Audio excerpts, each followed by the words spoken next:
Article 10, Opera House Special Revenue Fund Operating Budget. To see if the town will vote to raise and appropriate the sum of $104,511 for the purpose of the Opera House operations, with $43,103 to come from the Opera House Special Revenue Fund, with the balance of $61,408 to be raised by taxation. This is a special warrant article per RSA 32:36D and RSA 32:75. Estimated tax impact 9.6 cents per thousand. Recommended by the selectmen 3-0. Recommended by the budget committee 4-0. Okay, do you hear a second? Second. Okay, moved and seconded. Discussion? Explanation? Questions? If not, they'll be placed on the ballot for March 10th. Article 11. I move Article 11, Parking Meter Special Revenue Fund. To see if the town will vote to raise and appropriate the sum of $53,523 for the purpose of the parking meter operations, with $53,523 to come from the Parking Meter Special Revenue Fund. This warrant article per RSA 32:36D and RSA 32:75. No tax impact. Recommended by the selectmen 3-0. Recommended by the budget committee 4-0. Okay, second? Second. Moved and seconded. Discussion? Questions? Comments? If not, Article 11 will be placed on the ballot as presented. Article 12. I'm going to have another amendment to offer for Article 12 when I'm done reading it. Okay? I move Article 12, establish revolving EMS ambulance service fund. To see if the town will vote to establish a revolving fund pursuant to RSA 31:95H for the purpose of EMS ambulance services. All revenues received for EMS ambulance services from transfer or transportation, including fees, charges, or other income derived from the activities or services supported by the fund, capital letters, will be deposited into the fund, and the money in the fund shall be allowed to accumulate from year to year and shall not be considered part of the town's general fund balance. And further, to raise and appropriate the sum of $17,685.72 to be added to the EMS ambulance service revolving fund from the general fund unassigned fund balance. The town treasurer shall have custody of all monies in the fund and shall pay out the same only upon order of the governing body, and no further approval is required by the legislative body to expend. Such funds may be expended only for the purpose. Such funds may be expended only for the purpose for which the fund was created. No tax impact. Recommended by the selectmen 3-0. Recommended by the budget committee 4-0. Okay. Yeah, I understand that. So the first one was a kind of a housekeeping, 13 to 17, 685, 72. That's already in there. Now we want something. Do we have to get it seconded first? I thought we We did. don't? Okay. So we've gotten last minute information on this, and the dollar amount is actually amended again. There's more money there, so it's $70,000 to go into the fund. 70,000. Where do you want that? That's replacing the already amended 17,685.72. Okay, so 17, No, 680. 70. I'm sorry. Go ahead. Well, no, you finish. Yeah, I thought you. No, you were going right. Well, okay. So the 13 went to 17, 685, 72 in the housekeeping mode. And now we are changing that again? To 70. Yeah, so we just received word, that's the 70,000 that I'm offering for amendment. We just received word, but that's what what is actually expected to be collected as part of the EMS services. So we take out the 17,685 and it's actually 70,000? 70. 70,000, okay. Correct. So why don't we have an amendment for that? what I just. That, to that effect. In other words, take out the I 17. make a motion, we change 17,685.72 to 70,000. Second. Discussion? Questions? Bruce Hadlock, you have a contract with, I believe it's Easton and Sugar Hill. How much money are you getting from them?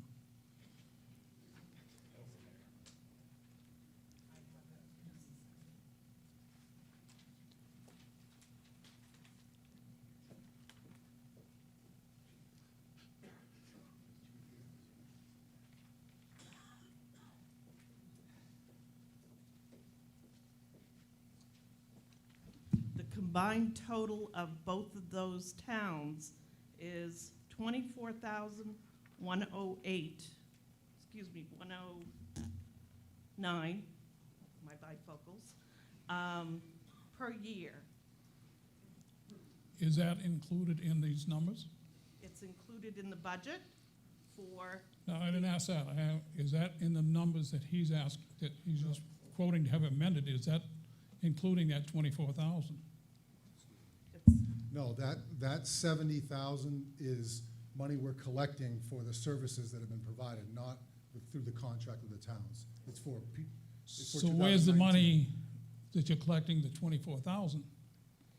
the total 24,000 is in the 2020 proposed budget for the EMS ambulance services.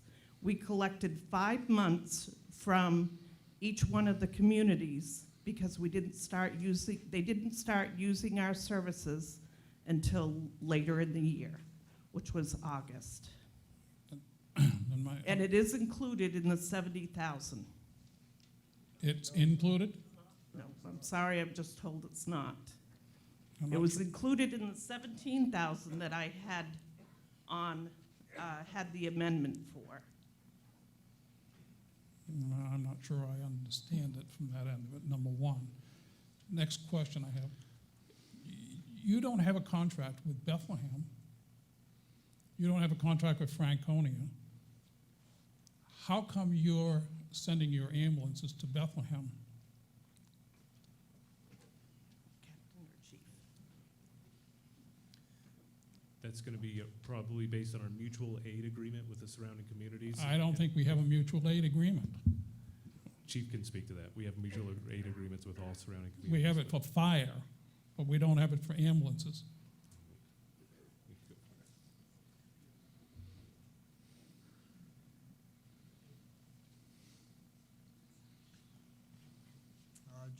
Joe Mercieri, Fire Chief. The mutual aid agreement for many, many, many years has been all-encompassing. It includes fire and EMS. It has for years. So basically, when Bethlehem calls us for help, we send our ambulance to Bethlehem. When we need help here, Bethlehem sends their ambulance here, as well as Whitefield, as well as Lisbon. It's just the way we operate. One town helps the other.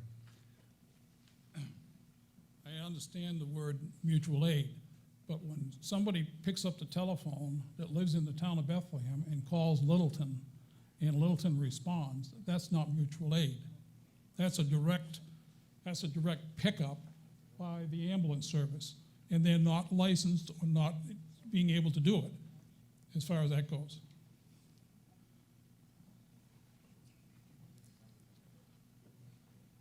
I'm sorry, Bruce, you'll have to repeat that. I'm sorry, I was distracted. Say again? I said, if they respond and somebody from Bethlehem calls up for an ambulance and Littleton responds to it, that's not mutual aid. Mutual aid would be if a Bethlehem called in and said, could you help us? That's mutual aid.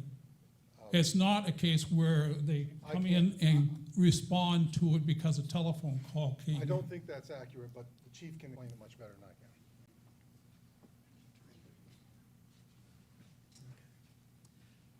So the way the system works is if we get a call, whoever calls 911, it goes to the 911 dispatch, right? For example, if the Bethlehem ambulance was already tied up at another call, all the towns, all the mutual aid departments, we set up what we call run cards, and they're in a hierarchy. So let me give you an example.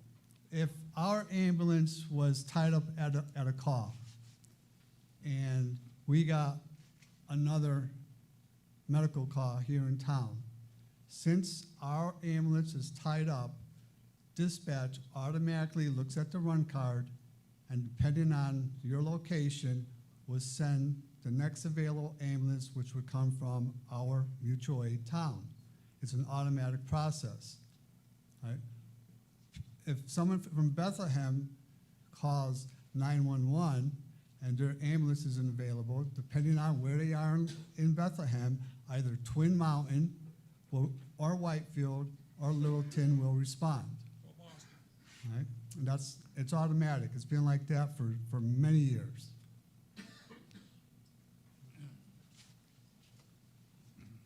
I still have a problem with what this ambulance is doing and how they're reacting to it. Not only that, from an insurance angle, I'm not convinced the fact that the town's insurance without a responsiveness would cover, as well as the malpractice. After reading what you sent to my son, the town manager did, the fact that these people could be without malpractice insurance. You go to a hospital and you get a doctor who appears, he gets malpractice insurance out of the thing on it.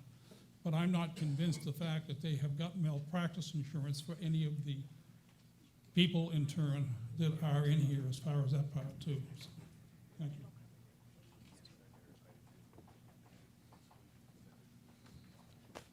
I need to make a correction because I was wearing my glasses, having a hard time seeing my budget.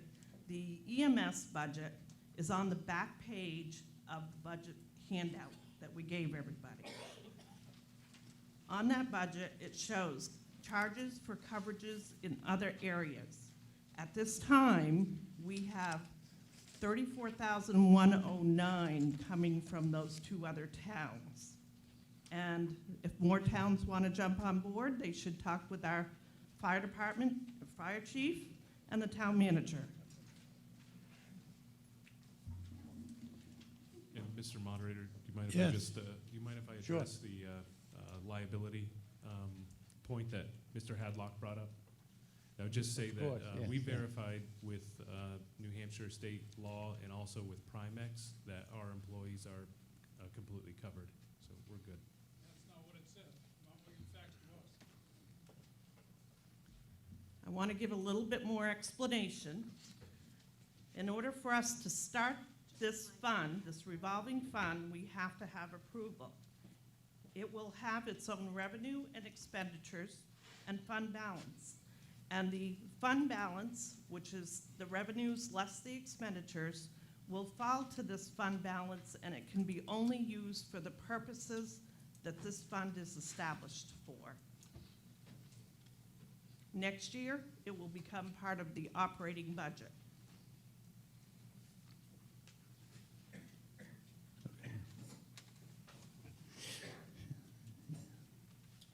Okay, now, just for clarification, the 13 had been changed to 17,685, 72.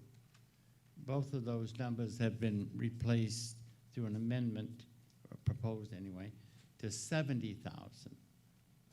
So that's what we're voting on right now, is an amendment to this article, Article 12. So, all those in favor say aye. Opposed, no? Okay. Then the article as amended to 70,000 as a replacement number, and Article 12 will be placed on the ballot March 10th. Moving on to Article 13. Article 13, the EMS Ambulance Service Revolving Fund, to see if the town will vote to raise and appropriate the sum of $162,838 for the purpose of the EMS Ambulance Revolving Fund operations. Estimated tax impact, 0.254 cents per thousand, recommended by the selectmen, 3-0, recommended by the budget committee, 4-0. I make a motion to put that on the ballot. Have a second? Second. Okay. No discussion. Article 13 be placed on the ballot as presented. Article 14. Article 14, Public Works Equipment / Vehicle Lease with Escape Clause. To see if the town will vote to authorize the selectmen to enter into a 3-year lease agreement in the amount up to $515,000 for the purpose of leasing 2 10-wheel trucks for the highway department and a backhoe. The first payment would not be due until 2021, and the principal amount of that payment is estimated to be $350,000. The second principal payment in 2022 is estimated to be $165,000. This lease agreement will have an escape clause. Estimated tax impact, 0 per thousand for 2020, recommended by the selectmen, 3-0, recommended by the budget committee, 5-0. Make a motion to put this on the ballot. Second, is it second? Yeah, okay. Anybody want to say anything, or you ready to put that on the ballot? Goes on the ballot for March 10th, Article 14. Okay. Well, you headed up while I was, I was. okay. There Go was ahead. a handout that was up front. I'm hoping, we made 75 copies, but there is a handout that has some color on it. And our Public Works Director and other staff, which I know include Bill and maybe a few more, at the Public Works Garage, reviewed the needs of our equipment. And one of the hopes in this is to stabilize our needs at the Public Works Department and to try to flatline as much as possible the efforts to replace equipment. And part of that is trying to come up with a number that was reasonable. If you look down near where it says option 2 in yellow, and underneath that, it tells you the current payment on TransCanada is $465,664. So the final payment on that is this year. Next year, if this warrant article is approved, there'll be a payment of $350,000 on this equipment. And the second year, there'll be a payment of $165,000. And hopefully we'll have another warrant article to bring on another piece of equipment or 2 pieces of equipment the next year, and try to stabilize the payments for equipment or money to put into the capital reserve fund, if it's approved, to be between $350,000 a year to $375,000 a year, as an effort to try to stabilize the bumps in these large pieces of equipment.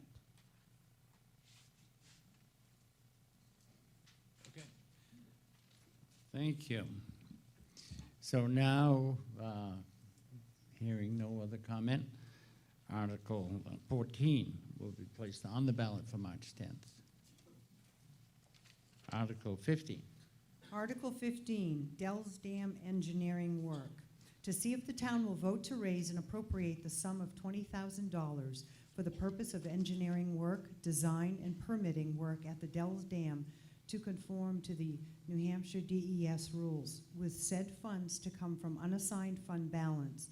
This special warrant article will be a non-lapsing appropriation per RSA 32:7(6) and will not lapse until the engineering work is completed or by 12/31/2021, whichever is sooner. No tax impact. Recommended by the selectmen, 3-0, and recommended by the budget committee, 5-0. I recommend that we put this on the ballot. Okay. Okay, good. Discussion? Yes.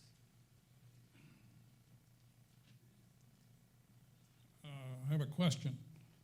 What happened to the money that was appropriated, the $174,285 that was passed by a vote of 744 to 220 on it? Where's the money that went for the Dells? That money was returned to the general fund, unreserved fund balance. The money that's in this article would be pulling that money back out for the same purpose. Where does it show that it was put back in the general fund? Karen, you want to speak to that?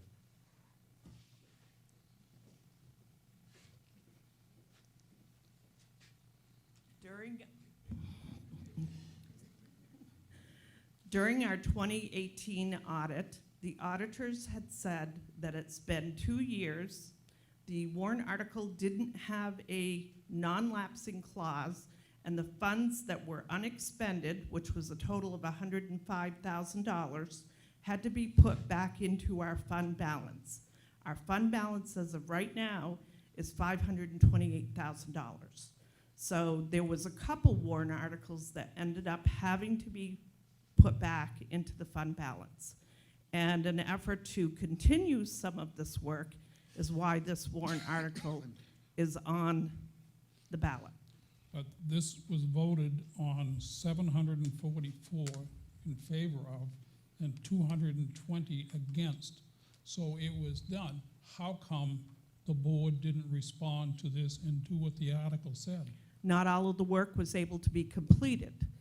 There was some work that was started, and the cost to replace the dam, and I think Andrew could add more to this, but at one point, the estimated cost was about $850,000.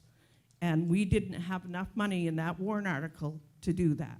How would we know as private people that the money was put back in here without you coming and telling us so?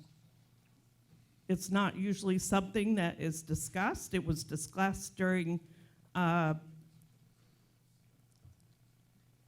is, yeah. It's on our MS 535, what's on file at the state, but it was discussed during the budget committee meetings and during tax setting time. Okay, I'm just not convinced that it was done correctly. And just to speak to why we've stopped the process and are starting it back over, I think it was about 2016, we met with the engineer, which was Du Bois and King, and they had been instructed to move forward with a complete replacement of the dam, and the estimate, I believe, was about $1 million to do so. At that time, I spoke actually with Val Polson and Tom Alt, who both had showed that there's kind of a different opinion on what path the community should go forward. Some were in favor of actual removal, which would satisfy the Bureau of Dams red list of the dam, and some were in favor of repairing but not doing a full replacement, which would be more cost effective. So at that time, we paused the project to come back at it later. Doug Damko, our new Public Works Director, has come on and taken up the project, and the plan was this year, and he could speak to it further, was to pick it back up, begin the process of reviewing the options of repair, replace, or removal in a community public setting, and get the public's input on which way to go. I believe that there was a gentleman who volunteered to come in and actually do the expertise. He has since died, the thing on it, but he volunteered to try to be the overseer of the thing as far as the project was concerned. He was a Littleton resident.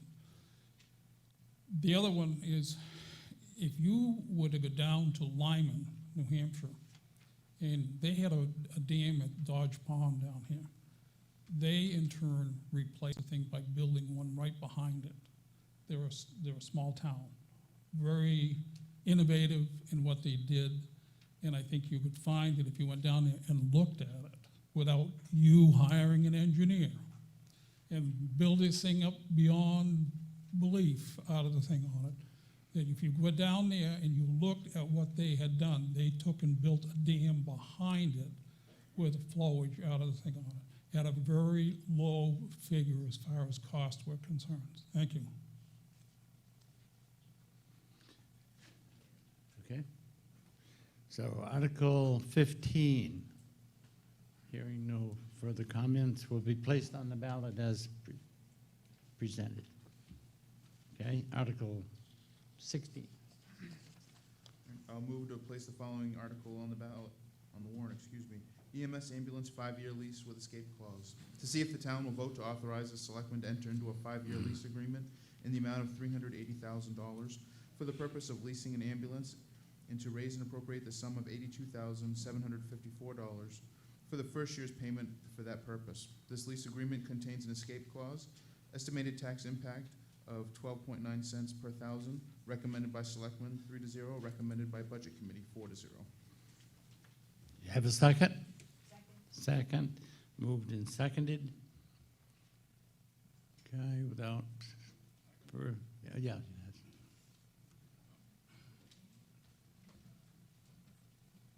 Bruce Hadlock again. I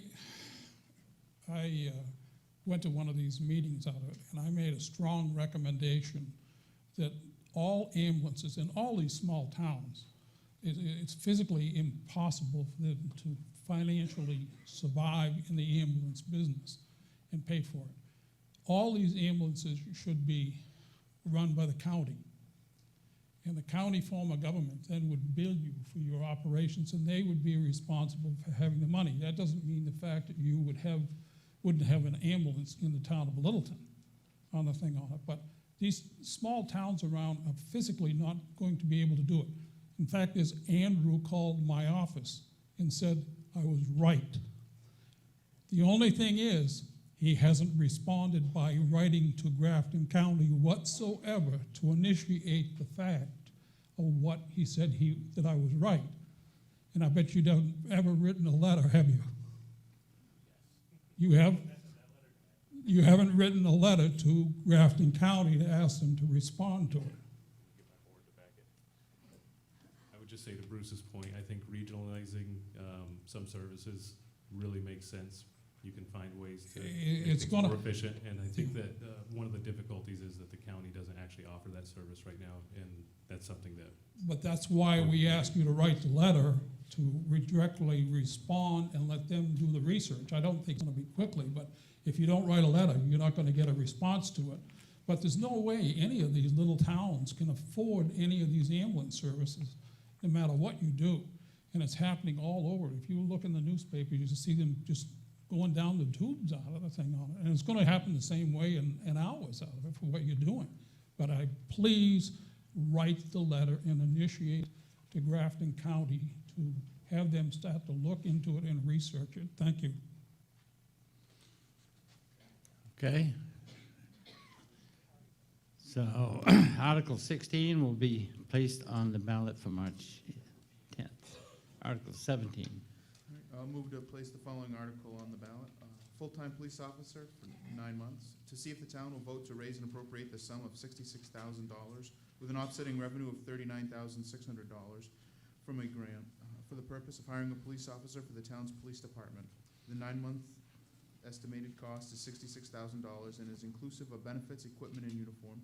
The full year is estimated to be $88,891, and if approved, the full cost will be added to the 2021 default and proposed budget. Of the $66,000, $39,600 will come from a grant, with $26,400 to be raised by taxation. There will be an offsetting amount for each year of the grant, which will be included in the revenues in the 2021 budget. Estimated tax impact, 4.1 cents per thousand, recommended by Selectmen 3-0, recommended by Budget Committee 4-0. Okay. Ready to place it on the ballot? No discussion, then Article 17 will be placed on the ballot for March 10th. Article 18. Move to place the following article on the ballot. Complete road work, Broomstick Hill Road. To see if the town will vote to raise and appropriate the sum of $149,602 for the purpose of finishing the work on Broomstick Hill Road, with $104,721 to come from FEMA for this project. The remaining $44,881 to come from taxation. If this warrant article is not approved, we will lose the funding from FEMA for this project. Estimated tax impact of 7 cents per thousand. Recommended by Selectmen 3-0, recommended by Budget Committee 5-0. Okay, we have a second? Second. All right, second. Discussion? Yeah, Bruce Hadlock, I believe that this is a Class 5 highway. Am I right? I believe so. You're gonna, by voting this in, you will lose the money that you're getting from a Class 5 highway. That's the way the rules are set up on it. This is not the first time I've told you that, and you did it before, and you're gonna do the same thing. If you go in and you appropriate general money on it, you automatically will lose the money from the town, and you have to fill a form out once a year on the basis of all Class 5 highways. Class 5 highways, there's 4s and 5s, and the state of New Hampshire gives you money to operate from.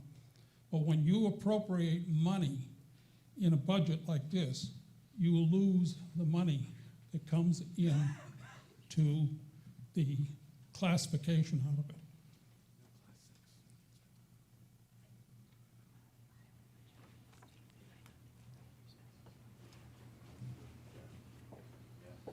I couldn't respond to that. I do know that on Class 6 roads, we're not supposed to spend any money, but Class 5. This is a Class 5 road, and you will lose the money that you get from the state of New Hampshire pertaining to taking care of it when you appropriate the money to take care of them. Thank you.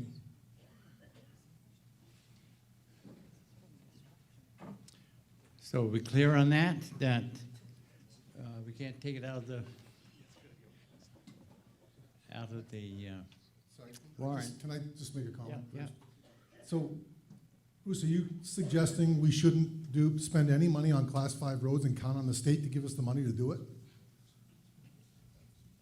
No, I'm not saying that. What I'm saying is, you need to have an understanding of it when you put articles on a warrant, that it can affect you in a different manner on it, okay? And it goes all over town, and suddenly, if you don't know what you're doing in here, you could have a major effect, because you're asking the people to pay out of their pockets out of the thing on it, and it is money that you're getting from the highway for different Class 5 roads on the thing on it. But when you in turn put it on an article in here, you will lose the money on it, and you have to fill a form in once a year to fill in all the roads. I think Littleton, I talked with Billy today. How many did we say there was in Littleton, Billy? Yeah, 67 miles of roads in the town of Littleton. And they all have them all over the place, but you're getting reimbursed from the state on 4 and 5 roads. And consequently, when you put these articles in here, you're gonna find that you can lose the money that you got. Yeah. And that money in Class 4 and 5 roads, you can buy equipment with it on it if you so desire. It used to be that she'd come back and tell me that, oh no, we use that for snow plowing.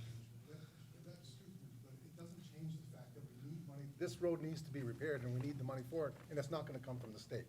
I We didn't need say, to fix the road. yes, that's absolutely true.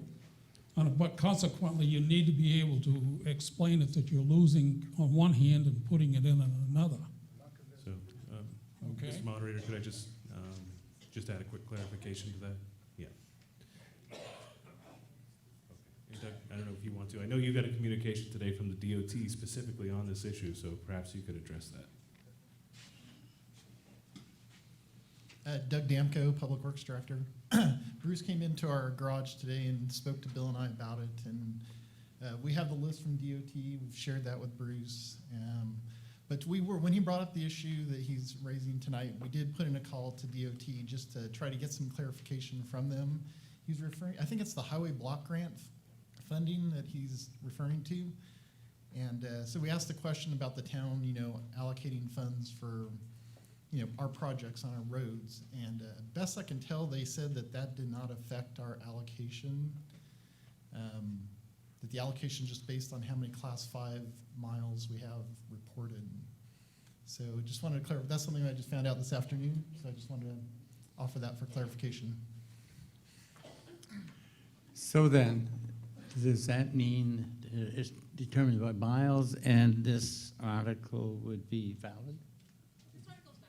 The article's valid. Yep. Okay, so, That's it? Okay. Okay, then Article 18 will be placed on the ballot as presented.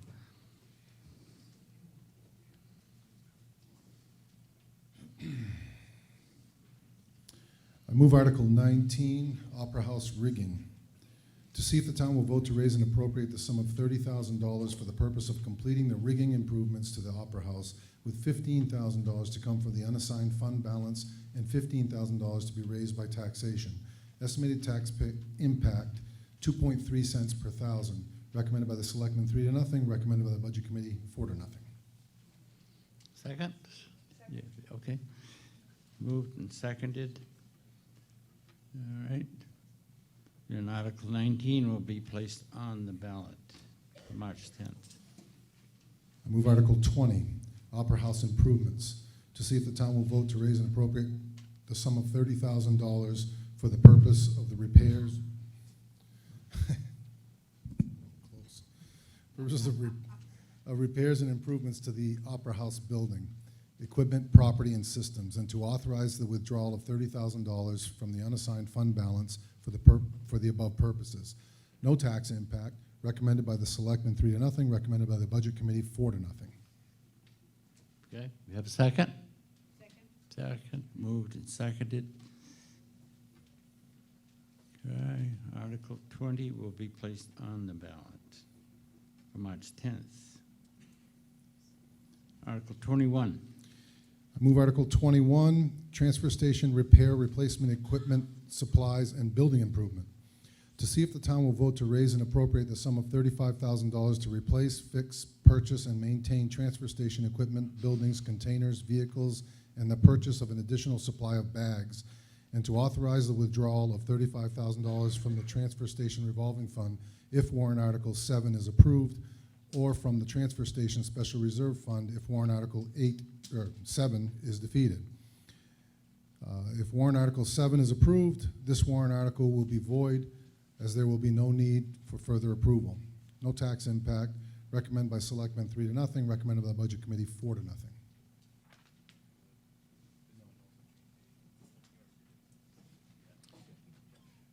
Okay, you meant 8, right? Did you meet 7 or 8? 7 was on the original, and then 8 was the correction from earlier. So 8's the right one? Or? Oh, I was 8 to 7, you're right, I'm sorry. Come on. Okay, so is it number 7 or 8? 7 is correct. Okay, Article 7. All right, good. So we have a second? All right, Article then, no discussion, so Article 21 then goes on the ballot as presented. Okay, number 22.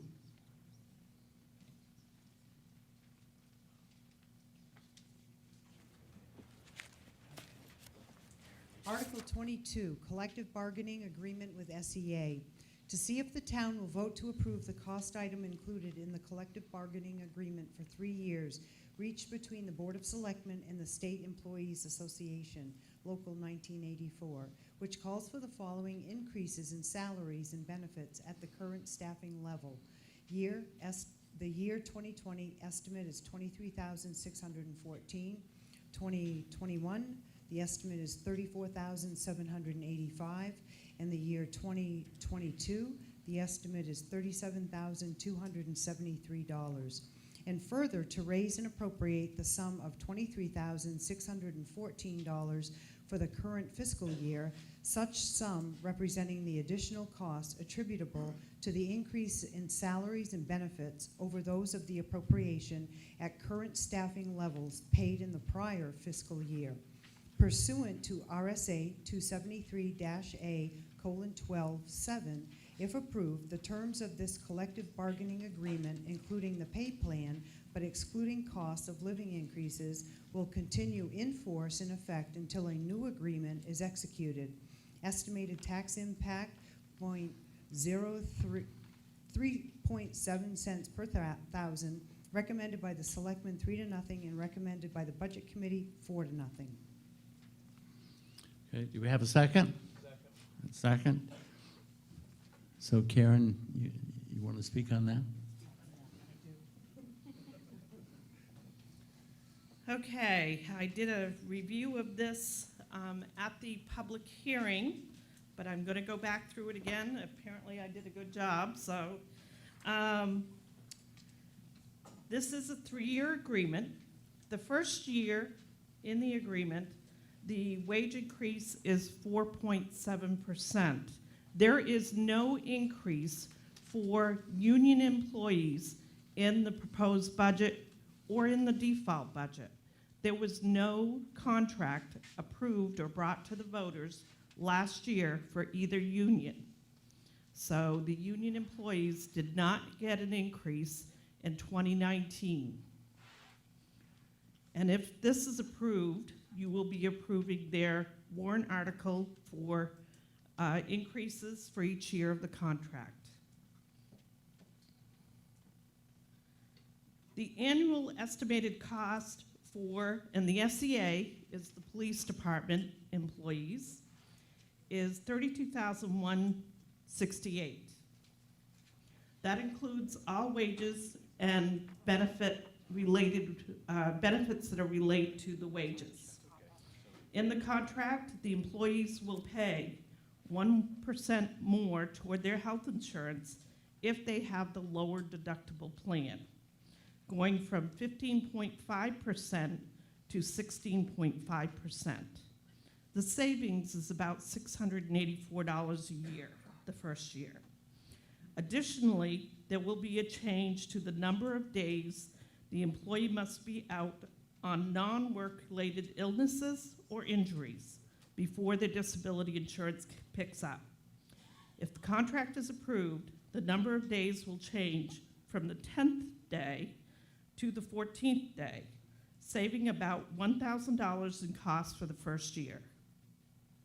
Since the contract is not effective until April 1st, all the costs are based on 9 months, so the total cost in 2020 is $23,614.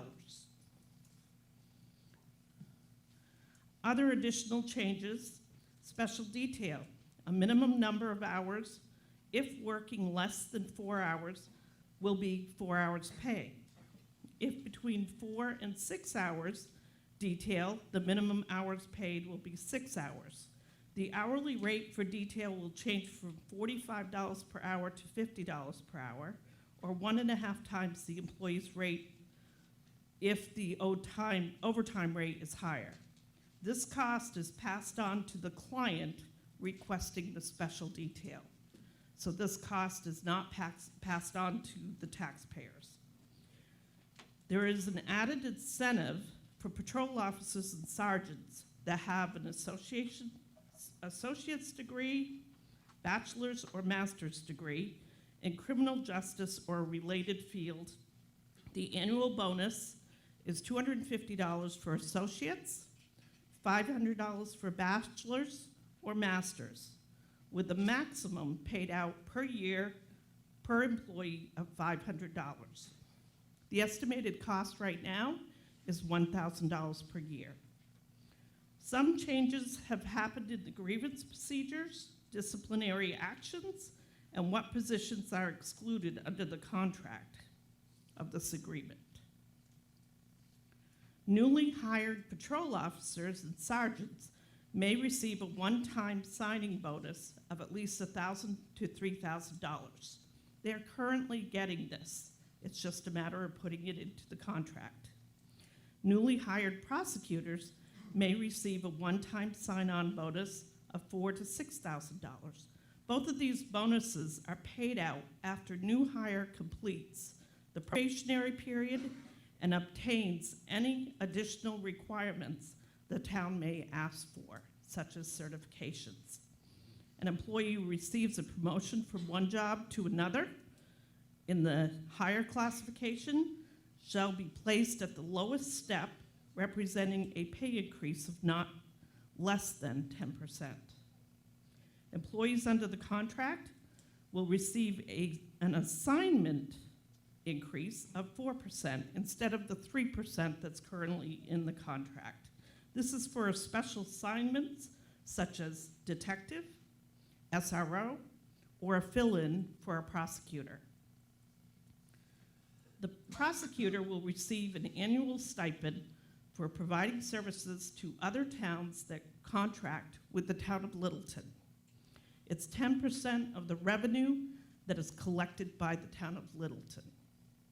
The town will require a doctor's note if the employee is out due to illness or injury that lasts more than 3 consecutive days. In year 2 of the contract, the SCA employees will get a 5.1% increase, and they will need to pay an additional 0.5% of their insurance cost. Year 2 estimated cost is $34,785. In year 3 of this contract, we'll provide the employees with 5.1% increase, and they will need to pay the additional 0.5% of their insurance premiums if they have the low deductible plan. Year 3 cost is estimated to be $37,273. So is there any other questions on this? This is the police officers and the prosecutor. Okay. And let's see, Article 24. You're coming up for next article, or? Okay.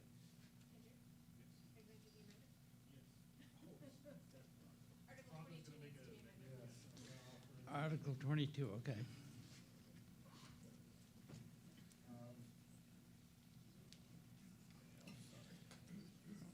Can I ask a question before you get into it? They're going to make an amendment. Who is? I am. Yeah? Well, first of all, I'd like to ask a question, and then maybe you'd even consider making the amendment as to what you got on that I got recommending. I'd like to know if does this include the retirement? That includes the calculation for retirement as well. Does it include workman's comp? It includes workers' comp. How about the unemployment compensation? Well, that's based on the first 8,000 or 14,000, depending on whether it's federal or state. And the town is part of a pool for unemployment, so usually we pay right around $5,000 a year, regardless of how long the employee works. So it covers all of these aspects of it. is what That you're saying. wage-related benefit. Okay. I would recommend, if you're making an amendment, that you amend it also to include every single year by the increases in percentages that you're doing it on here too, such as the 4.7% for this 1 year, and then as you get into the 3rd year, 5.1. I'd really like to have you consider putting those on your amendment. I'm not going to. You can offer it. No, I don't want to offer it. Okay. I'll just know, won't vote for you the next time, so. Don't do me any favors.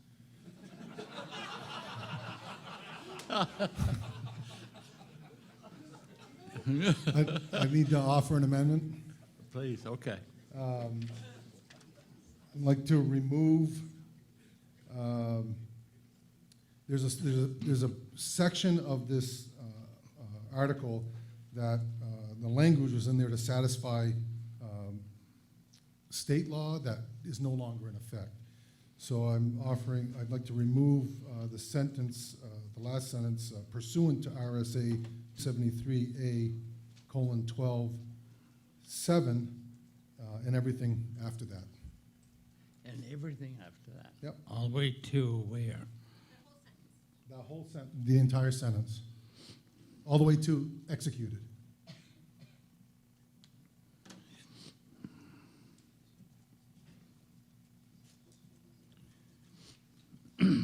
Down to estimated tax impact.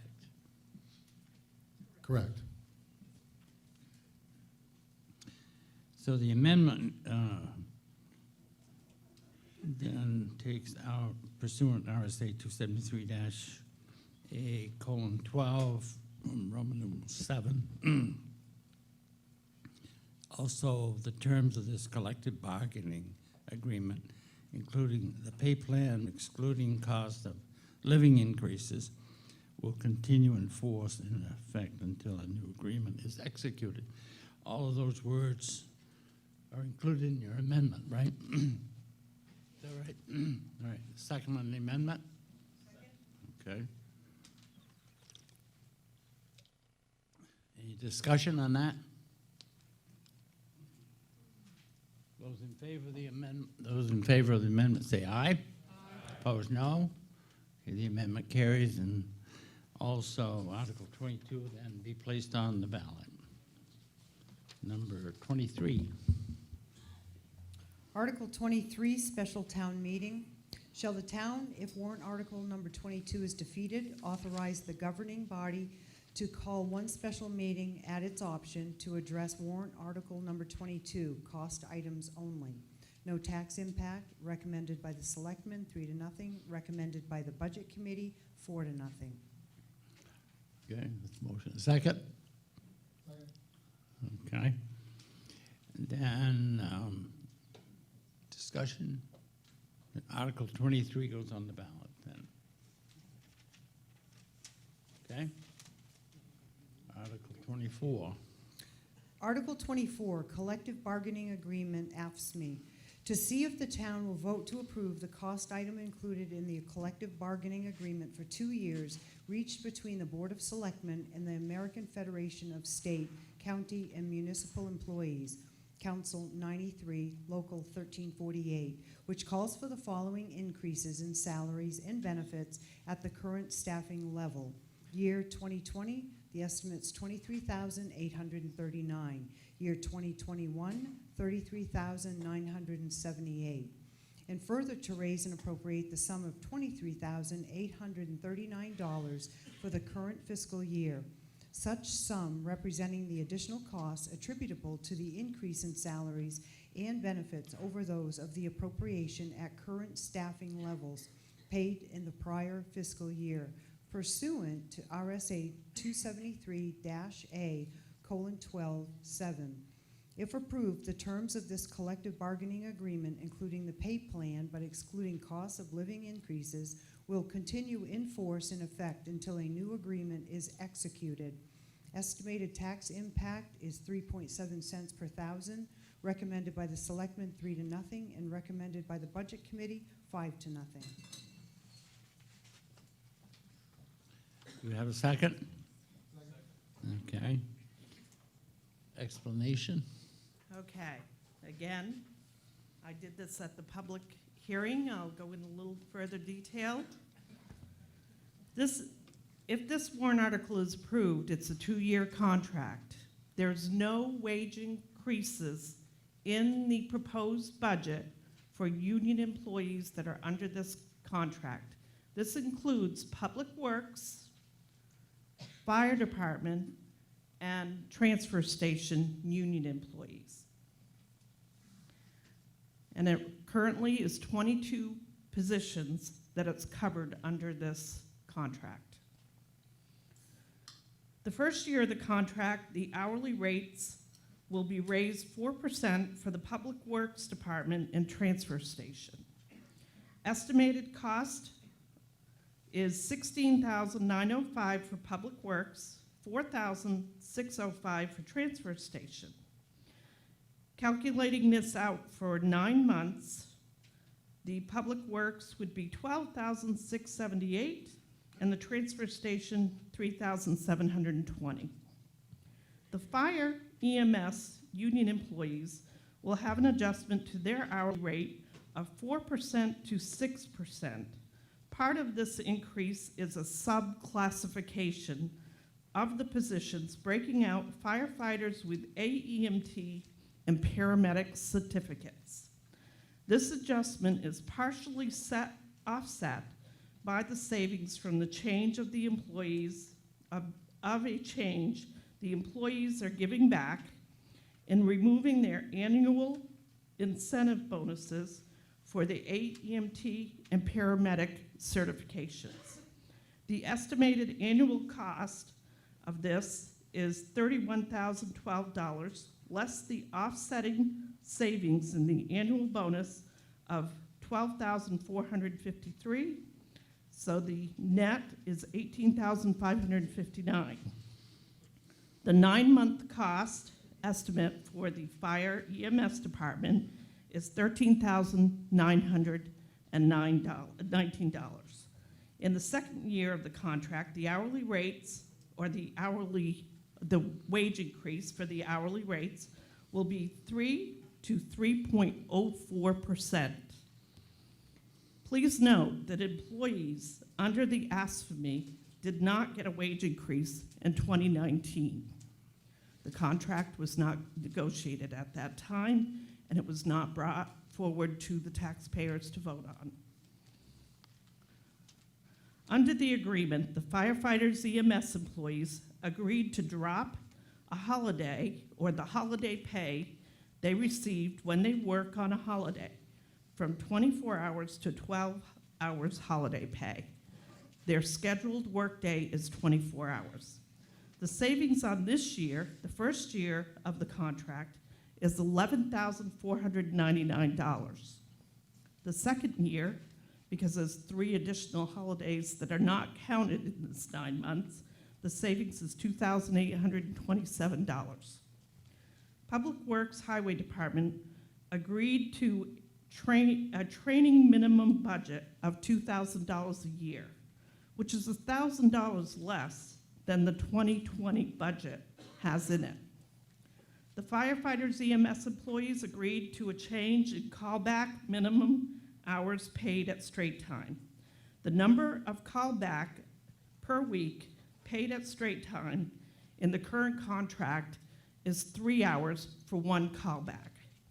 They agreed to change this to 2 hours per callback instead of the 3 hours. Then the second callback in a week, they agreed the first hour would be at straight time. The second callback in that week will have the first hour of callback paid at straight time instead of being overtime. The estimated savings in this to be at least $1,020 a year. Additional savings in the contract include the employees paying 2% more for their share of health insurance premiums on lower deductible plan, going from 16% to 18%. Employees share the first year, 18% to 20% the second year of the contract. This results in a savings about $1,837 the first year of the contract, and the second year as well. Under disability insurance, the changes the union employees agreed to was the number of days before disability kicked in from 4 days to 10 days. This results in a savings of about $1,200. A detailed procedure for filling open shifts at the fire department was developed and included in the contract. Cell phone stipends have been added for more connectability for emergency response. Firefighters, EMS employees will receive $50 per month all year for the ability to reach them anytime for emergency response. Estimated to cost the first year for 10 employees, $4,565. Public Works employees will receive $50 per month from November 1st to March 31st. The foremen and operations foremen will receive $50 per month stipend year-round. Many times these employees must respond to sewer problems, trees down, flooding, and other road issues. Estimated cost the first year for 9 employees is $1,166. In the transfer station, 1 employee will receive $50 per month cell phone stipend to handle alarms, calls, and emergency needs. Estimated cost the first year, $456. Employees will be required to sign and comply with the town's cell phone policy. Summary of other changes. I'm on my last page. Some residency changes have been made for the fire department employees. We recognize the operations foremen and subclassifications for the fire department in the bargaining unit. We recognize work hours and schedules in the fire department. Changing the comp time accrued from 40 hours to 80 hours, and the minimum callback from 3 hours to 2 hours pay. Adding a change in disciplinary action, changing some uniform items and timeframes for Class A uniforms, and some items that we paid yearly will be paid bi-weekly. So the total cost for the first year, which is 9 months of the contract, $23,839. The second year is $33,978. Good, thank you. You got more? You got more? The same amendment I could offer. Okay, go ahead. I have to offer the same amendment as I made with the previous article or the 2 articles ago. Again, there's language in there to satisfy a law that's no longer in place. So the sentence beginning with pursuant to RSA 273A, ending with executed, needs to be removed. Okay, do we have a second on that? Motion and second. Okay, those in favor say aye. Opposed, no. So Article 24 will be placed on the ballot for March 10th. Article 25 coming up. I'll move to place the following article on the ballot. Special town meeting, shall the town, if warrant article number 24 is defeated, authorize the governing body to call one special meeting at its option to address warrant article number 24, cost items only. No tax impact, recommended by Selectmen 3-0, recommended by Budget Committee 5-0. Have a second? Okay. Then Article 25 be placed on the ballot March 10th. Article 26. Move to place the following article on the ballot. Riverfront River District and downtown parking improvement. To see if the town will vote to raise and appropriate the sum of $175,000 for the purpose of purchasing a 7-acre property on River Glen Lane, map 84, lot 11, known as the Murrow property. Engineering and design and construction of town infrastructure, including lighting, a parking lot next to the Littleton Area Senior Center, green space and associated improvements, and to authorize the town to utilize said funds and to authorize town to acquire, lease, and/or swap land and/or rights-of-way easements and buildings in said area without further vote of the town for said purpose. Furthermore, to authorize the selectmen to apply for, accept, and expend grants, donations, and other funding sources that are available for such purpose. Funds raised by this appropriation shall be expended only if matched by a minimum of $2 of grants, donations in kind, or other funding sources for every dollar of this appropriation. This is a non-lapsing appropriation until December 31st, 2022. Estimated tax impact, 27.3 cents per thousand. Recommended by Selectmen 3-0, recommended by Budget Committee 4-0. Okay, seconded? Moved and seconded. Okay. Then If we Article. could have John Hennessy from the River District Commission. All right, speak sure. on it. Okay.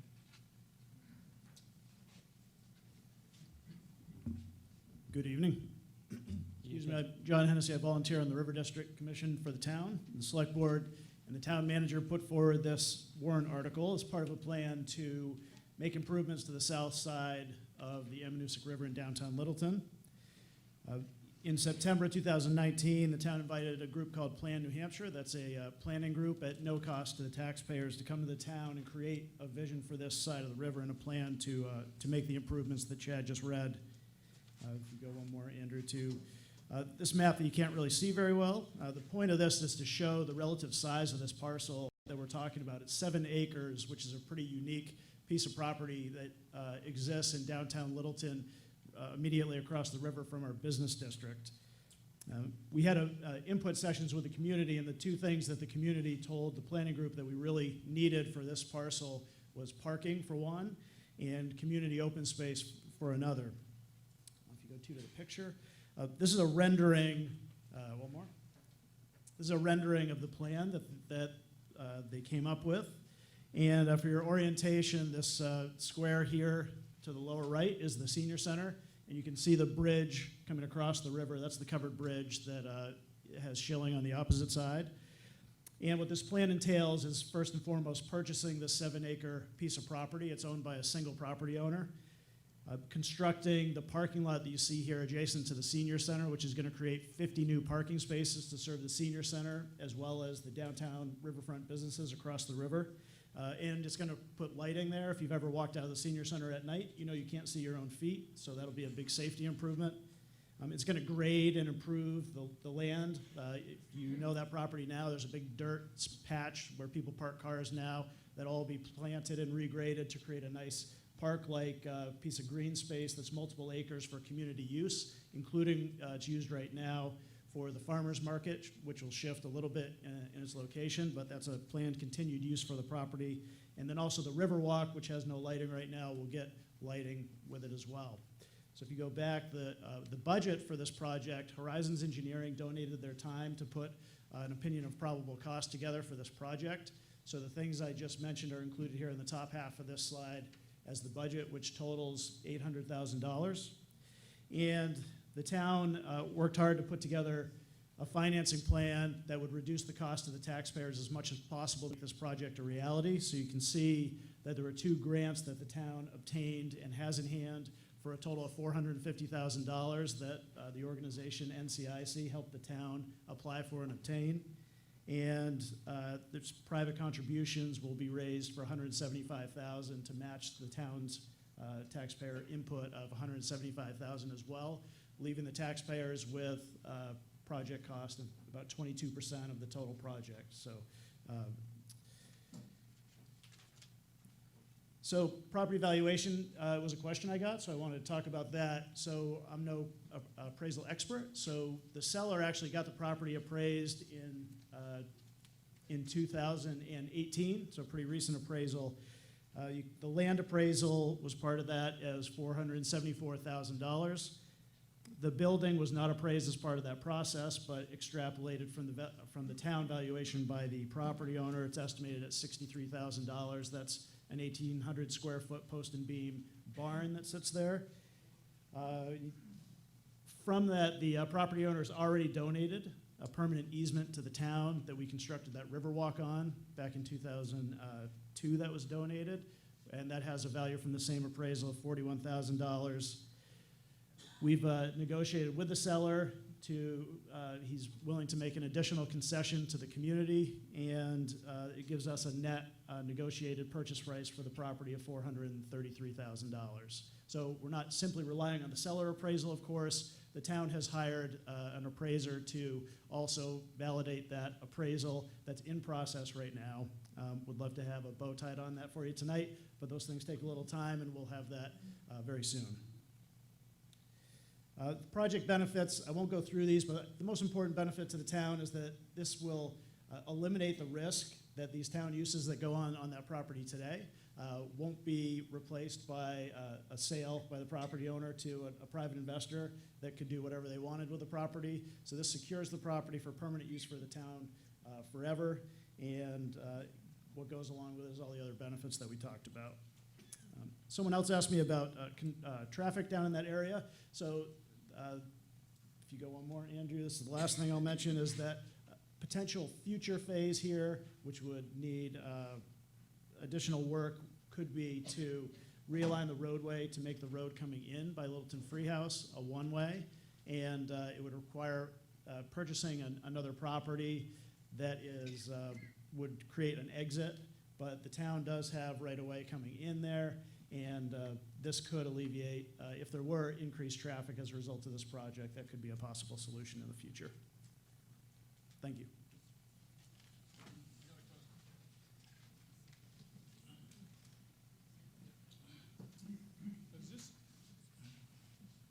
Bruce Adlock. From what I can remember, the town doesn't have an easement to go across that bridge completed on one side or the other. I would hope that you would research it and you would include anything like that in there, because we don't want to get stuck with no rights of easement on one end or the other. Which bridge are you talking about? The covered bridge. There's only one covered bridge. There's 8 bridges, by the way, from one end. Within a 2-mile radius of here, we have 8 bridges going across here. But the bridge that I'm talking about is the one that's got the covered bridge on it.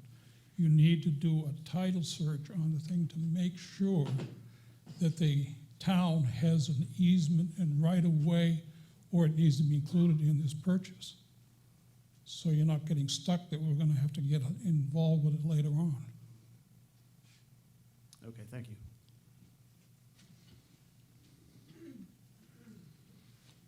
Okay, we good? Okay. Article 26 will be placed on the ballot for March 10th. Article 27 coming up.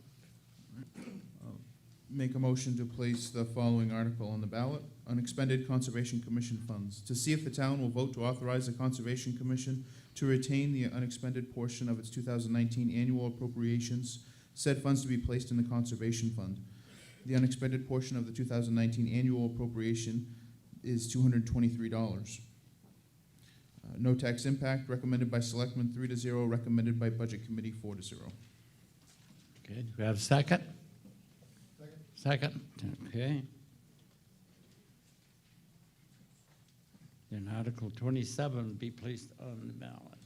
Hi, I'm Oh, you, Becky. oh, I'm sorry. Go ahead. I would like to make a motion. I don't know if it's the proper time. Well, let's give it a Okay. try. Hi, I'm Becky Cummings. I'm a Littleton voter, and I make a, I'm a little nervous. Okay. I would like to make a motion to move up the warrant Article 36 to be discussed next. The upstage players, their hours of operation are in the evening, and on Thursday they will be in dress rehearsal for Charlie Brown, which you should all come and see.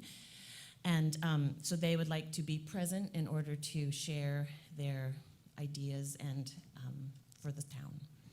All right, before we do that, we've finished Article 27. That will be placed on the ballot. So this is a kind of like a point of order, Okay? okay? And Article, what was your, Article 36? 36? Yeah, no. So the motion is to next take up Article 36 out of sequence here. Do you have a second on that? We do have a second, okay? Discussion before we vote? Opposition? Okay, all those in favor of taking up Article 36 next, say aye. Aye. Opposed, no? Okay, the ayes have it. So, who's gonna bring that up? You got it? All right, make a motion to place the following article on the ballot. Opera House lease to upstage players. To see if the town will vote and authorize the selectmen to negotiate and enter into a 10-year lease with the upstage players for use of the Opera House with the exception of the bottom floor. If approved, the selectmen shall have a public meeting to review the terms of the lease prior to signing the lease agreement. The selectmen and upstage players will set the terms of the lease. Said lease may be renewable every year after the 10th year as long as both parties agree. If this is approved, there is an estimated reduction to the 2020 Opera House operating budget in warrant article number 10 of $13,500, which is estimated to be a reduction of 2.1 cents per thousand. Recommended by Selectmen 2-1, recommended by Budget Committee 5-0. Okay. Moved and seconded, Article 36. I'll just speak to a little bit of the history of the article. So, and a little bit about the Opera House. The Opera House supports access to cultural arts and helps businesses in the downtown, hotels, and restaurants every time there's an event. In 2017, the Opera House transitioned to return to events and the concept of a cultural arts center. The town began actively overseeing and marketing in 2017. And it's done a good job up to this point with bringing life back to the Opera House. In 2018 and 2019, the board was presented with a concept to bring the Opera House to the next level.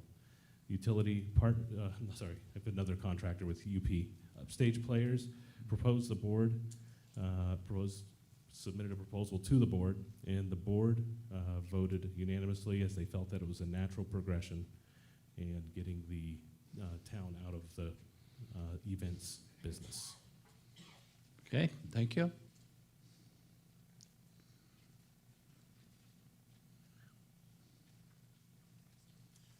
George Mitchell. I'm an Opera House commissioner as well as a board member for Upstage Players. Upstage Players has a team that's trained, skilled, experienced in arts and events management.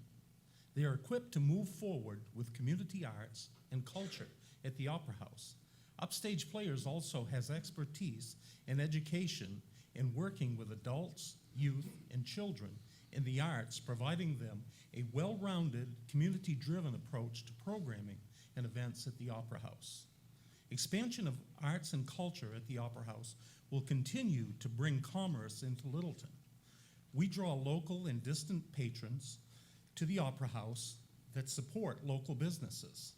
An active arts scene is a factor in the quality of life in the region, also making the area attractive to new folks and young people that want to settle in the area.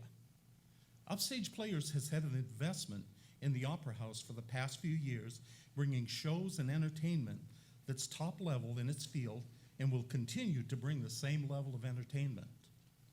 They will continue with their investment of commitment and other resources to the future of Littleton Opera House, as the venue is key to the theater group's organization or operation. Upstage Players provide an artistic hub offering educational programming, classic entertainment, new works to provide entertainment, community building, and that's not the structural community building, that's building the feeling of community, and education to the members of the town and the region as they participate in the events at the Opera House.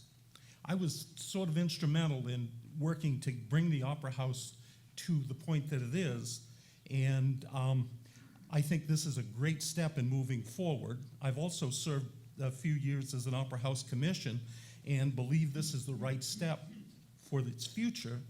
And people know me as someone who volunteers in two things that I believe in, and I truly believe this is a really good next step. Thank you. Okay.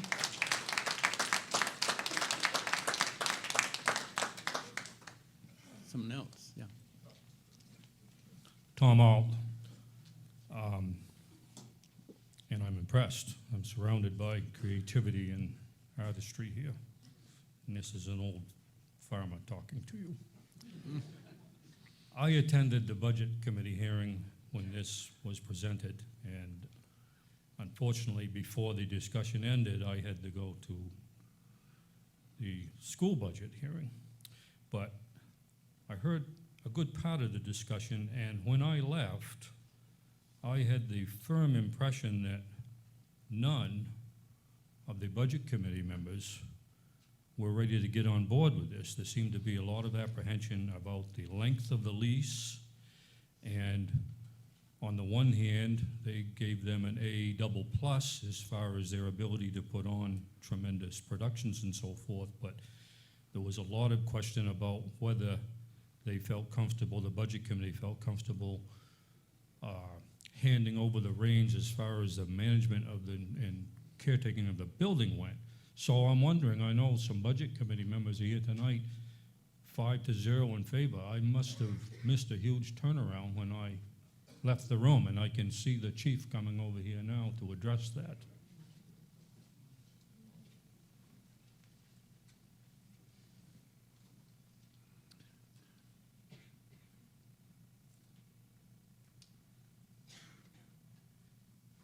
Good evening. My name's Steve Kelly. Tom's, as is often the case, he's dead on. That is definitely what the sentiment of the discussion was. The way that it resulted in a 5-0 vote was actually a motion by Mike Stevens, basically stating that what we were voting for was authorizing the selectmen to negotiate a lease. We weren't necessarily saying that we were in favor of whatever lease they may end up coming up with. And the one caveat that was put in there was that there was going to be a hearing at the end of the lease negotiation, so there'd be a chance for additional input. The one thing that we definitely didn't want to do, and as chairman of the budget committee, I don't vote unless there's a tie, so in most cases I don't get to vote. But the one thing that we did not want to do is show any disrespect for the progress that the town has made with that building.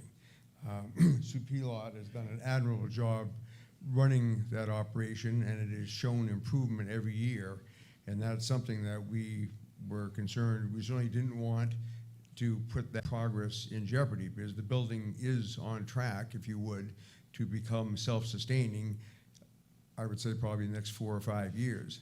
To take my opportunity to put in the plug for hosting Betty Davis weddings. I figure about 5 Betty Davis weddings a year would pay for that place. I'm not sure that Betty is, or her family has yet given us the permission for that. But that was the discussion. Obviously, we would like to see the building paying for itself tomorrow. We know with Sue's leadership and the support from the town that we've made great strides in that direction, and we weren't looking to put that at risk. Not knowing for sure, the abilities, we know obviously the Upstage Players have great theatrical capabilities, and they certainly did present that night their plan and supported their ability to manage the facility. But that was the question. So the vote from the Budget Committee was basically to support the selectmen negotiating the lease, but with a big concern of making sure that the lease had teeth into it so that the town could maintain control of the building, and obviously we don't want to roll back the progress that we've made. So that's it. Thank you. Okay, thank you. Somebody else coming up. Yeah. Linda Warden, I find this very exciting, and I would like you to also think that you're going to need parking. And it would be great if the community would say yes to that 7 acres, because you can only get so big and you need room to park. So think about it. Thank you. I'd just like to make a quick comment about my thoughts and why I think this is worth pursuing. I echo Steve's comments about the strides that the Opera House has made in the last 3 years, based on my experience anyways for the last 3 years, based on the commitment the town has made financially, as well as the commitment the staff has made and done a fantastic job. This is not a reflection of their work at all. I just think that advancement that has been made with the Opera House to getting it the state it's at, what I see, we haven't finished negotiating a lease with Upstage Players, but what I see, the strides that Upstage Players has made as an organization the last couple of years, I think everything's coming together at the right time to get the town out of the event planning business and have it to people who are doing it on a regular basis and can bring top quality, it can expand the top quality shows and events that we have here. So again, it's not a reflection on anybody's negative in the past. In fact, it's quite the reverse. I think because of the success of the last 3 years, it's put us in a position to be able to do something like this and be successful at it, provided we properly negotiate and take into consideration the important aspects of what that lease would have to look like. Okay.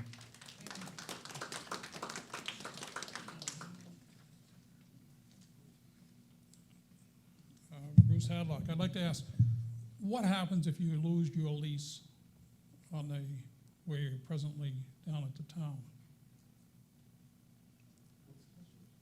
You have an office at the town, which is given to you under a tax gift.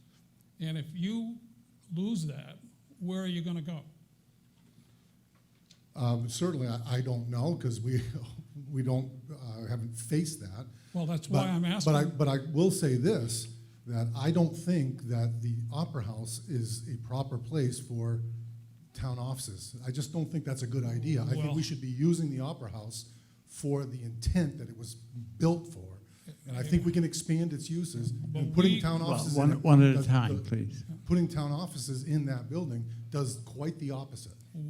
When we spent the money down there to rebuild that building, it was the intent to have police, the fire, everybody in the town offices specifically. Then they moved the police and the fire down below, but the town offices were designed to go back into that building. That may or may not be true, I don't know. I'm talking Yeah. about today. I just don't believe today that an opera house should be, opera houses there aren't a lot of them left. I don't think it should be used for town offices. It should be used to expand the cultural, artistic. What you're saying is you don't resources. have an answer if they. I'm saying I don't have an answer. I don't have an answer you like, because I don't need You an don't have answer. an Our answer. offices aren't moving. Our offices are where they are. No, well, that's not a good answer from the point of. Well, if you want me to answer a hypothetical, I mean, I don't know. What's going to happen if my office burns down? What am I going to do? I Put have no tents up on idea my what property? happens I if don't know. what happens if that building burns down. Listen, that building is under the control of what happens down in Concord. They can't paint a room, or a door, change anything out of it. And I would hope that would be in your lease. Of course it would. Of course it would. How do we know that? You don't seem to You'll know. know that when we have the hearing, when we've negotiated the lease, you'll be able to see what the negotiated lease is. Okay.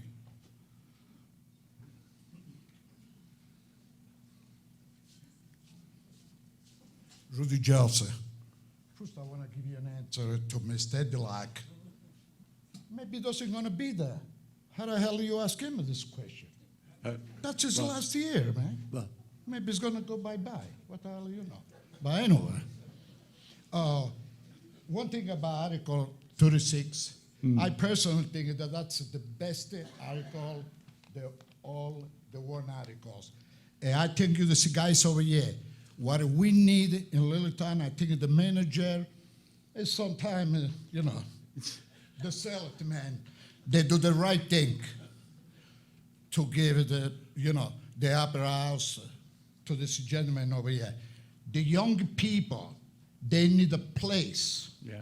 And this group of people, they can supply the young people of Littleton with everything they want.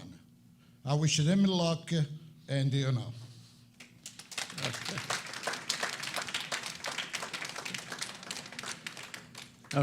Yeah, someone else? Yes.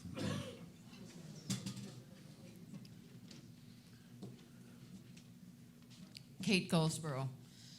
I have a couple of subjective interests in the Opera House proposal.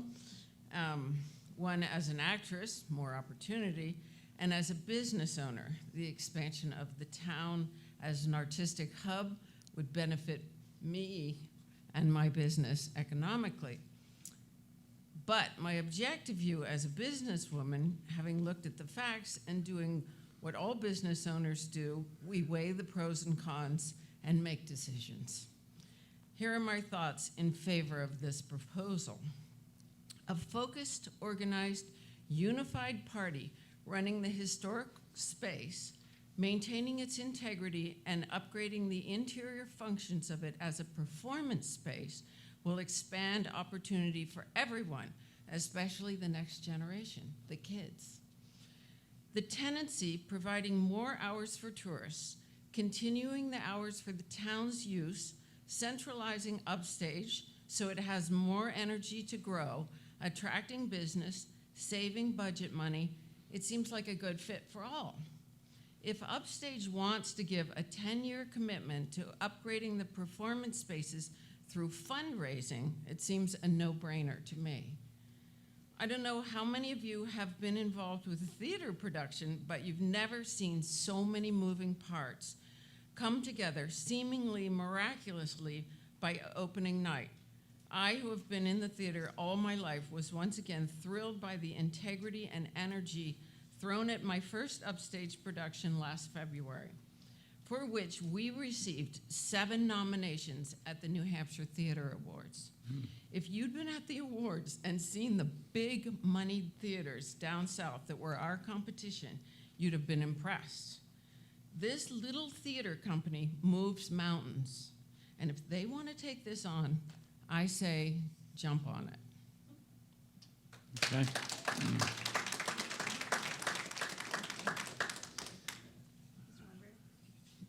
Hopefully this will be the closing statement for this. You guys can all go home.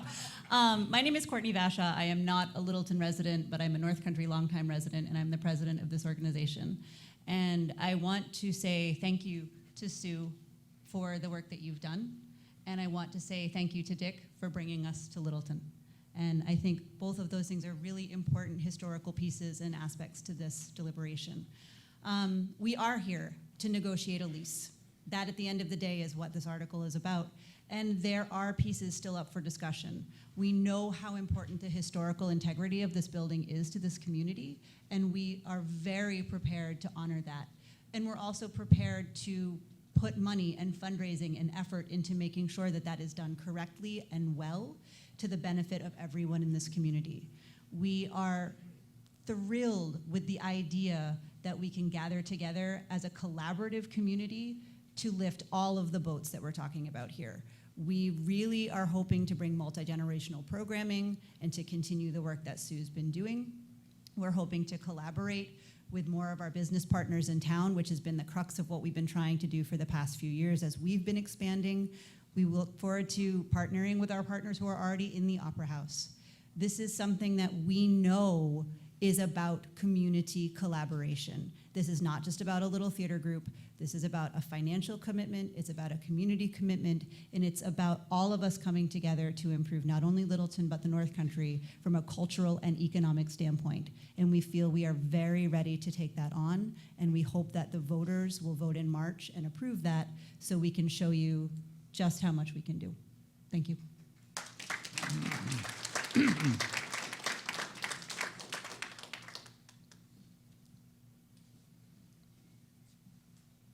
Hello, I'm Sue Pilot, and I'm the current Opera House manager. I do applaud Upstage Players. They do a wonderful job. They're fantastic at all their performances. I've been a season ticket holder, and I will continue to be a season ticket holder. My concern for the Opera House is the care and the upkeep, of course. In the 3 years, well, actually, I've been there 5 years, 2 with the chamber and 3 with the town. And I have always loved the Opera House and came to love it even more as a person in charge of the Opera House. We have worked hard to clean up the Opera House, to make repairs, clean the first floor completely of junk and trash, and we've done a lot in the 3 years that I've been the manager, and the town support, selectmen, and the community have all been behind that. So I'm not against Upstage Players becoming part of the Opera House. I just hope there is going to be some oversight by the town to ensure that the care and maintenance of the historic Grand Opera House is going to be maintained at a high level. And I am emotional because I do love the Opera House, but I am also going to retire. So I do support anyone who is going to bring more cultural activities to the town of Littleton. And I thank everyone that's given me support, and that's all. Thank you. Okay. Thank you.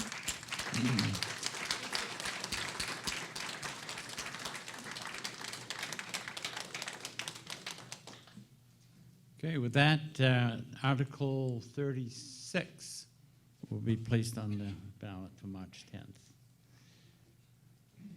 Okay, now we resume, we go back to Article 28, am I right?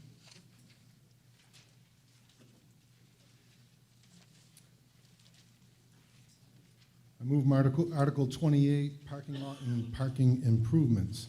To see if the town will vote to raise and appropriate the sum of $15,000 for the purpose of parking improvements and expansion to the public parking lots in the downtown area to improve pavement, lighting, drainage, pedestrian connections, and/or configuration of the parking lots, and to authorize the withdrawal of $15,000 from the parking meter special reserve fund for this purpose.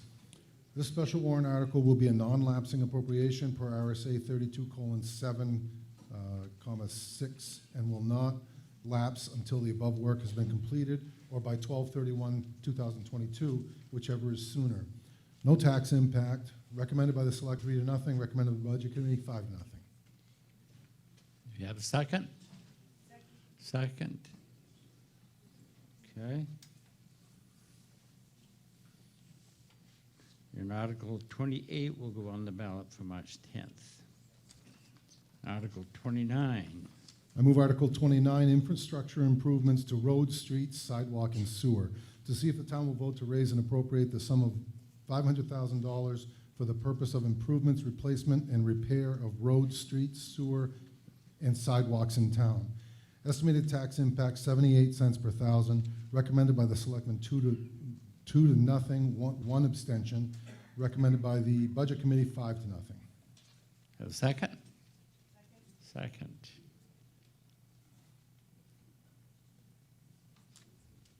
Okay. Waiting for a speaker. Mary Edick. Am I correct? In the past years, we've had a list of the streets that were going to be worked on. Can we have one this year? Hasn't it usually been in the article? It has. Yeah, you want Okay. remember which way it went? You're correct, there is a list. The list isn't included specifically in the warrant article because if the warrant article fails, it would prohibit us from doing any work on those roads, so even if we had some savings. So what we would like to do is just briefly tell you which roads we plan on working on.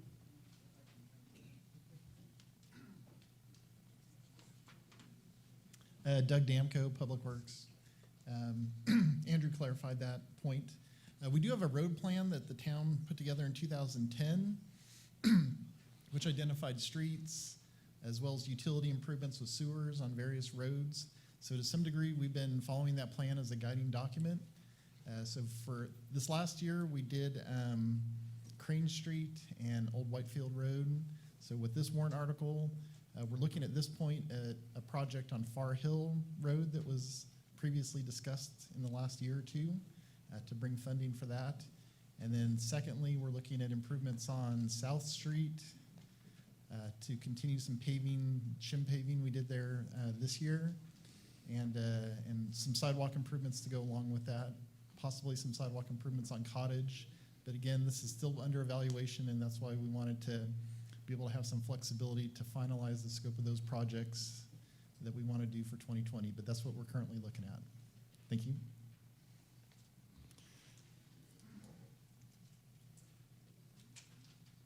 Okay.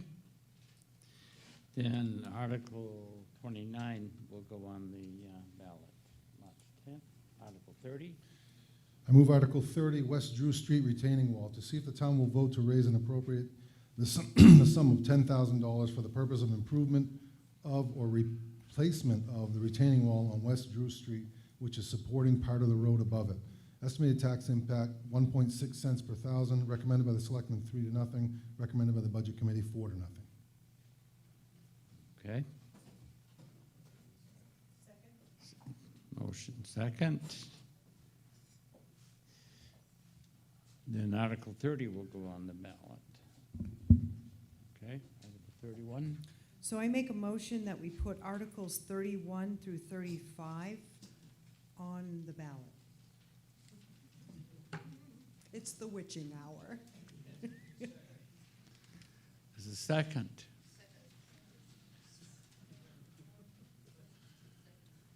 Okay, then Articles 31 through what?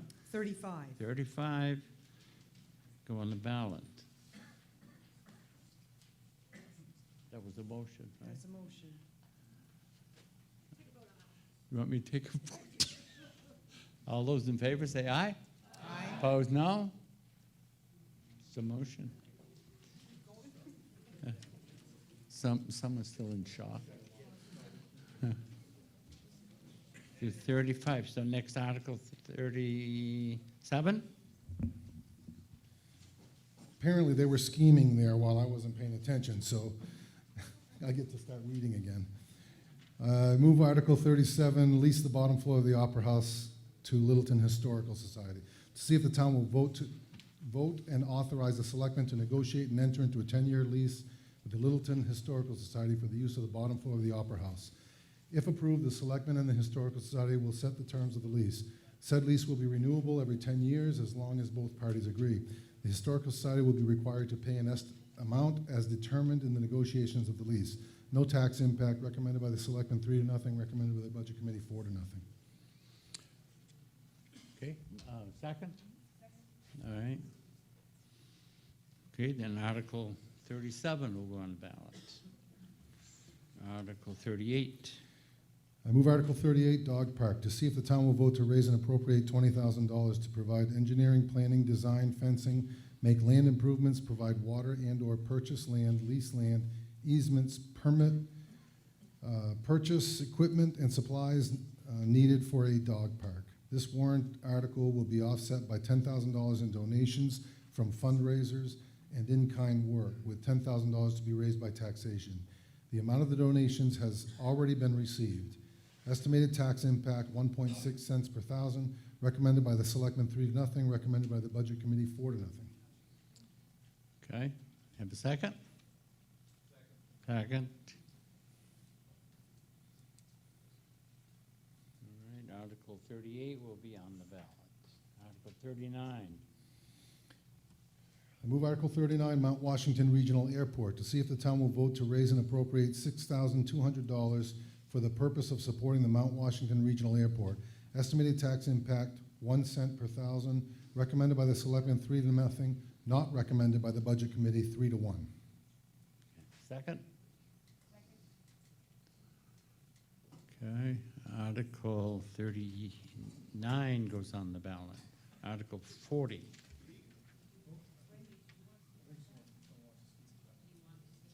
Oh, somebody wants to speak?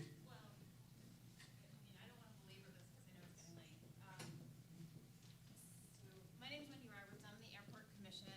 Okay. Just really quickly, the Airport Commission is completely volunteers.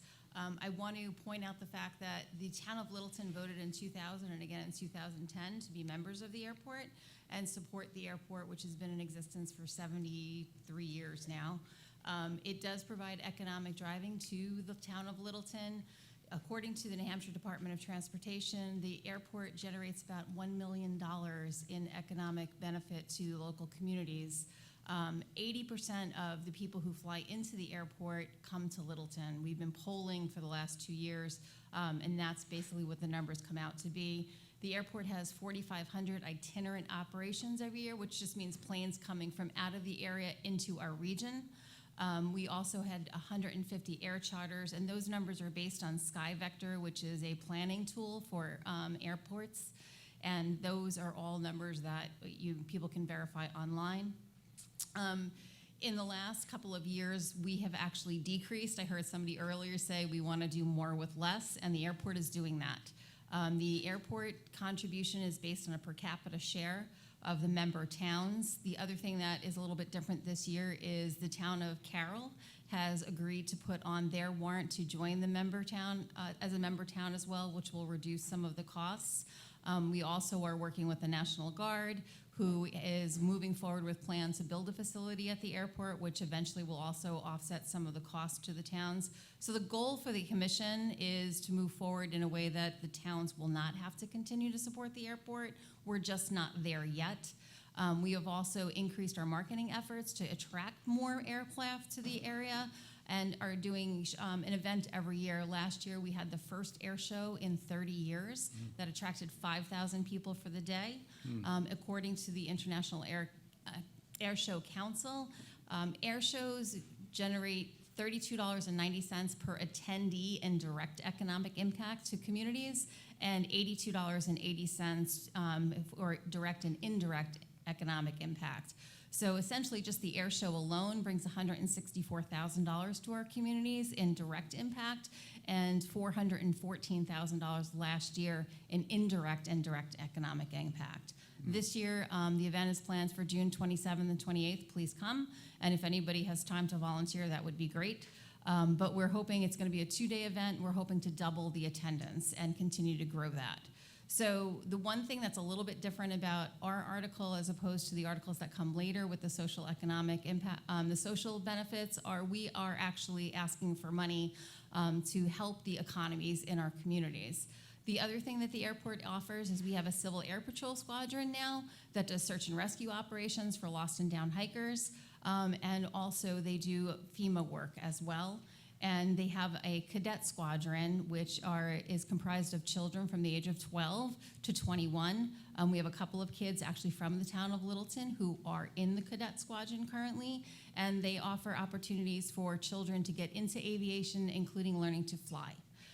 Finally, we also have the ability for airlift services for patients, and I think Courtney left, but she was actually somebody who benefited from that service.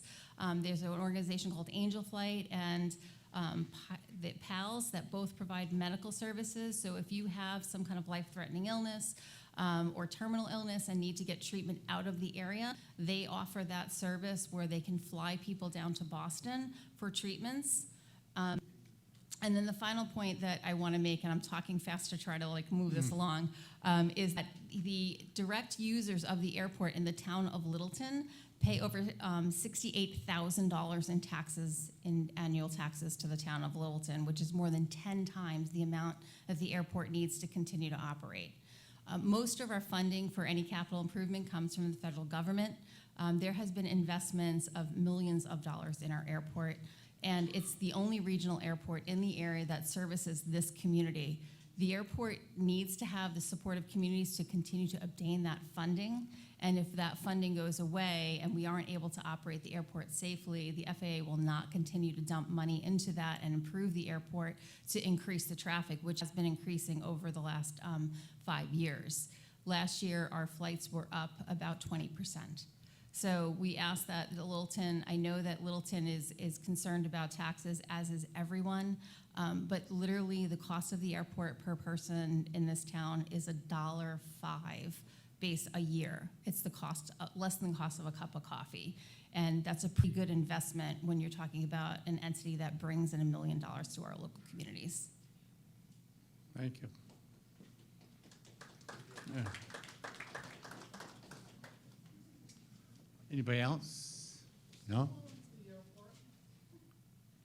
Whitefield, I believe. Wendy, who owns the airport? Town of Whitefield? Yes.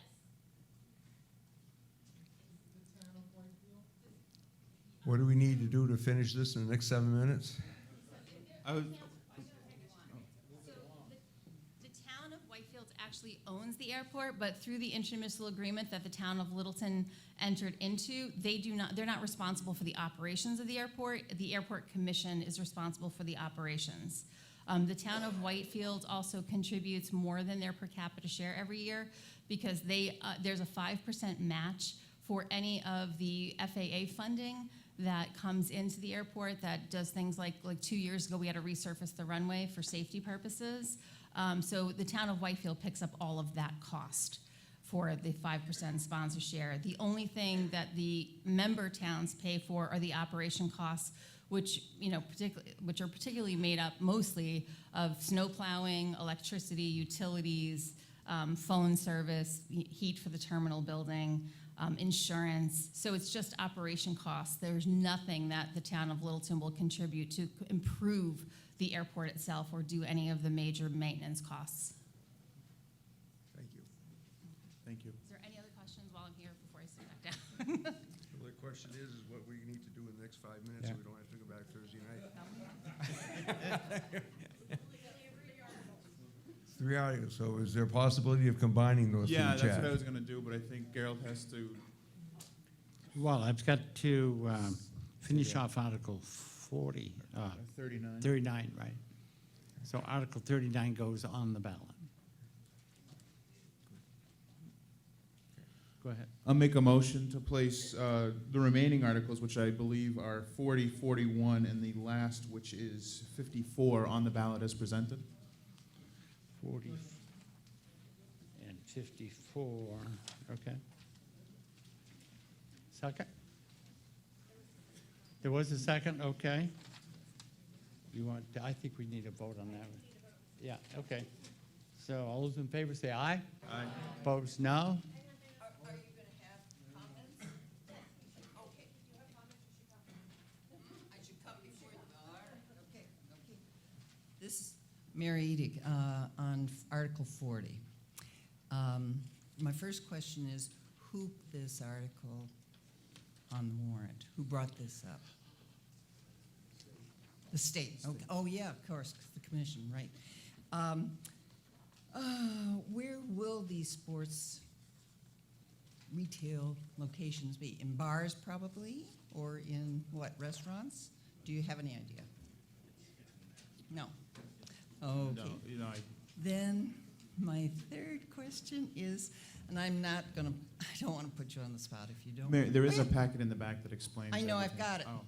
I've been reading through it. Not somewhat. But my third is, it was a 2-to-1 vote, and I would really appreciate hearing from the person who voted down. Thank you. Good, thank you. And your reasonings, please. I think probably the biggest reason that I voted no was my concern of bringing gambling into an area. So it's more of like a moral type of issue. I know people that gamble are still going to gamble, but I just feel our town, personally, I do not want to see it in our town.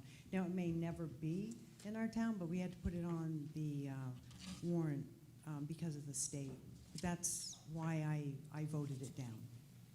And thank you for asking. Mel Brooks, 32nd comment. I used to own, and I was licensed as to own gambling machines in Oregon, and I had 10,000 hours watching gamblers, and I personally saw spouses take their husbands or their wives out because they've spent their money on savings. I've seen people lose their jobs, and I agree with Carrie. The proximity of gambling will be a detriment to many families.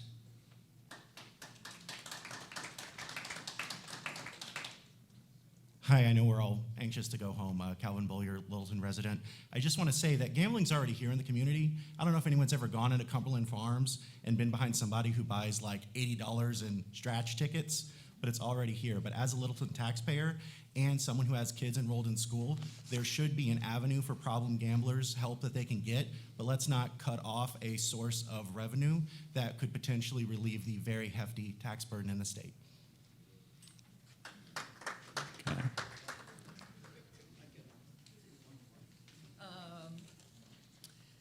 It says that there's no tax impact. I think Carrie was mentioning it, and I think you were mentioning it, Mel. I think there will be a tax impact if this is passed and we have sports gambling. Thank you.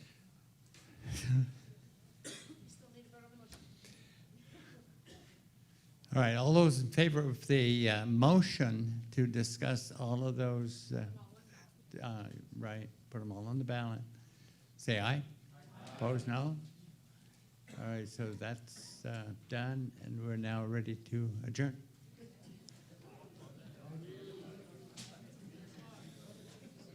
10 o'clock?